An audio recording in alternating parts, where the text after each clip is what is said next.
Shivanshu recording studio बानावर।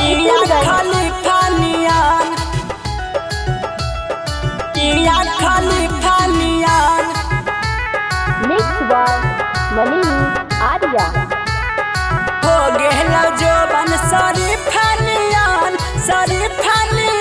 दही के करा के मिया खाली फानियान। हो गेलो जोबन सारी फानियान दही के करा के मिया खाली फानियान। दही के करा के मिया खाली फानियान। आगे लागौ सामान तोरा चिपानियान दही के करा के मिया खाली फानियान। दही के करा के मिया खाली फानियान। Music by Aditya. मिया खाली फानियान।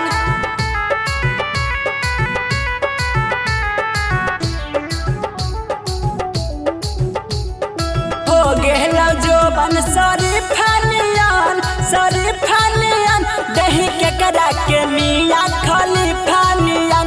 दही के करा के मिया खाली फानियान। और के रे बोलावा हो के रे सटावा हो कैसे उठावा हो कैसे बैठावा हो कैसे बैठावा हो कैसे बैठावा। और के रे बोलावा हो के रे सटावा हो कैसे उठावा हो कैसे बैठावा हो। आगे चम्मच से हो गेलो छिपानियान दही के करा के मिया खाली फानियान। दही के करा के मिया खाली फानियान। Music by Aditya. मिया खाली फानियान।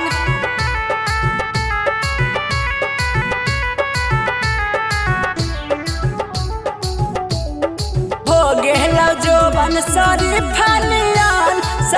फानियान दही के करा के मिया खाली फानियान। दही के करा के मिया खाली फानियान। और तोरा रे गाड़ी के करे चले लको पूरा जन के खंडार कर देलको और तोरा रे गाड़ी के करे चले लको पूरा जन के खंडार कर देलको। का मिललो बहादुर पर दीपालियन